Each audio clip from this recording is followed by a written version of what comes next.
Halo cuy, kembali lagi dengan saya Raja Shinobi. Apa kabar kalian semua? Semoga kabar kalian sehat selalu dan banyak rezeki. Oke cuy, di pembahasan kali ini saya akan membahas tuntas tentang 8 fakta Daikokuten, Shinjutsu Ishiki dan Kawaki di Boruto.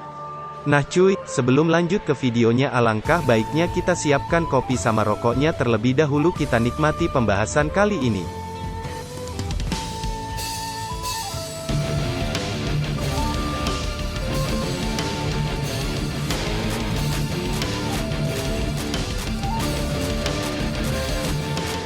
Satu. Daikokuten adalah nama dewa kekayaan dan kemakmuran di Jepang. Dalam kepercayaan Buddha di Jepang, ada dewa yang bernama Daikokuten yang merupakan dewa kekayaan dan kemakmuran. Dewa Daikokuten adalah salah satu dari 7 dewa keberuntungan yang diperlihatkan menggunakan palu Uchit no Kozuchi. Palu ini kita bahas di poin keempat. 2. Daikokuten termasuk kategori Shinjutsu. Shinjutsu adalah sebuah kategori teknik baru di serial Boruto, yaitu teknik terkuat yang dikuasai Otsutsuki terkuat saja. Daikokuten juga termasuk kekuatan Shinjutsu, yang kemungkinan besar Shibai Otsutsuki juga kuasai. 3. Kekuatan ini memungkinkan penggunanya untuk menyimpan dan mengeluarkan objek yang dikecilkan Sukuna Hikona ke dimensinya sendiri. Sebelum mengenal Daikokuten, kamu harus tahu dulu dengan teknik Sukuna Hikona. Singkat saja, Sukuna Hikona adalah teknik yang dimiliki Ishiki dan Kawaki untuk mengecilkan objek mati dan dirinya sendiri. Nah Daikokuten adalah teknik lanjutan, di mana Ishiki dan Kawaki bisa menyimpan objek tersebut ke dalam dimensinya Daikokuten. Namun tidak harus dikecilkan, objek lainnya juga bisa ia masukkan ke dalam dimensi ini dalam ukuran normal. 4. Waktu di dimensi Daikokuten tidak akan berjalan, jadi objek yang dikeluarkan dari dimensi ini kondisinya sama seperti saat dimasukkan.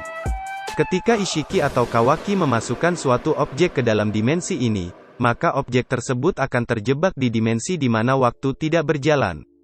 Seperti apa maksudnya? Contohnya adalah saat Jigen mengeluarkan makanannya dari dimensi ini yang sudah ia masukkan lama. Bukan busuk atau rusak, makanan tersebut kondisinya masih sama persis ketika objek tersebut dimasukkan ke dimensi ini. Naruto dan Hinata kemungkinan sama, ketika mereka dikeluarkan dari dimensi ini, bentuk fisik mereka masih akan sama seperti saat dimasukkan. Kawaki soalnya mengatakan begitu di bab 78, bahwa Naruto dan Hinata tidak akan menua dan tidak akan kelaparan. 5. Kemungkinan berasal dari kisah Isun Boshi. Semua anggota Otsutsuki utama sejauh ini terinspirasi dari kisah rakyat Jepang, termasuk Ishiki Otsutsuki yang terinspirasi kisah Isun Boshi. Dalam kisah Isun Boshi, ada sebuah palu ajaib yang bernama Uchit no Kozuchi. Palu ini bisa memunculkan apapun yang diinginkan penggunanya. Karena Daikokuten bisa memunculkan objek yang sudah dikecilkan penggunanya kapanpun, jadi prinsipnya mirip dengan Uchit no Kozuchi di kisah Isun Boshi. 6. Ishiki yang masih di tubuh Jigen memerlukan gestur tangan untuk gunakan teknik ini, tapi Ishiki yang sempurna dan Kawaki tidak. Saat Ishiki ada di dalam tubuh Jigen, wadahnya yang tidak sempurna, Jigen harus menggunakan gestur tangannya seperti gambar di atas untuk mengeluarkan objeknya. Namun setelah dia bangkit dengan hampir sempurna, dia tak perlu gestur tangan ini, Kawaki pun demikian. 7. Tampilan mata kanan Ishiki akan berubah saat gunakan teknik ini. Seperti Sukuna Hikona, Daikokuten juga kekuatan mata Ishiki yang berasal dari dojutsu kanannya yang belum diketahui apa. Saat menggunakan Daikokuten, maka tampilan mata kanannya akan sedikit berbeda, yaitu muncul titik bercahaya di tengah pupilnya. 8. Teknik ini mirip seperti Kamui, termasuk bisa mengeluarkan objeknya dengan cepat sebagai senjata.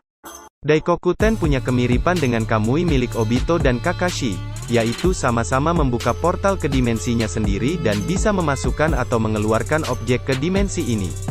Menariknya, Daikokuten juga mirip dengan Kamui yang bisa mengeluarkan senjata di dimensi ini dengan cepat jadi serangan.